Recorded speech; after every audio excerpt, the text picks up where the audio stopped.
l'étranger. Il nous reste très peu de minutes. Cela fait 6 mois désormais que Boualem Sansal est dans les geôles algériennes. Bruno Retailleau a tenté la carte de la fermeté. Vous avez tenté la carte de la concertation. Et il est toujours dans les geôles algériennes. Rien ne marche. Je suis très préoccupé par son état de santé. C'est un homme qui est âgé et qui est fragilisé. C'est pourquoi je souhaite que son procès en appel puisse être jugé au plus vite et si possible dans les prochains jours, pour qu'à la suite de ce jugement, un geste d'humanité, celui auquel nous avons appelé les autorités algériennes, puisse être pris à son égard. Je crois que c'est bien la moindre des choses.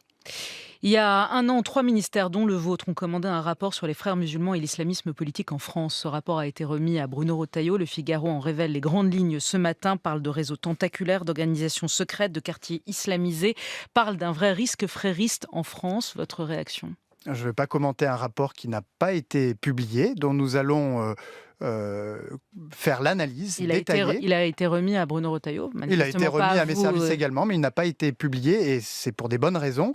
Nous allons l'étudier dans le détail.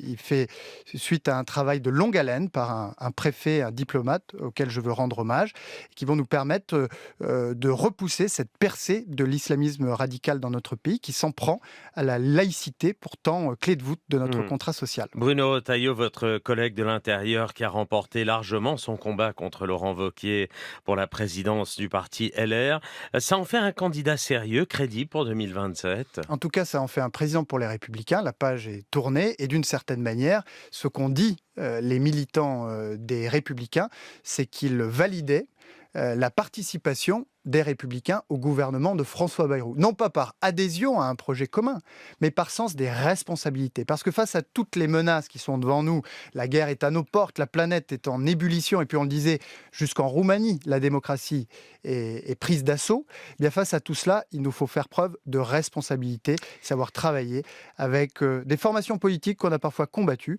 Le temps des grandes confrontations reviendra, ce sera 2027, mais c'est encore un peu loin. Pour terminer, un mot sur le grand événement qui aura lieu dans 3 semaines à Nice, présidé par la France, le sommet mondial pour sauver les océans. Pourquoi ce moment va être absolument capital ? Capital parce que les océans sont une réserve de biodiversité, un quart des espèces, et un puits de carbone. La moitié de l'oxygène que nous respirons dans ce studio, Léa Salamé, est produit par l'océan. Or, l'océan est aujourd'hui en danger avec l'augmentation des températures. 29 degrés le 15 août dernier à la surface de la Méditerranée. Et la montée des eaux va menacer tous les territoires côtiers. C'est pourquoi cette troisième conférence des Nations Unies sur l'océan se tiendra à Nice. Elle a vocation à être pour l'océan l'équivalent de ce que l'accord de Paris, il y a 10 ans, a été pour le climat et pour les émissions de gaz à effet de serre. Vous verrez, nous allons mobiliser la communauté internationale pour sauver l'océan, parce que c'est l'océan qui nous sauvera. Merci Jean-Noël Barrot, ministre de l'Europe et des Affaires étrangères.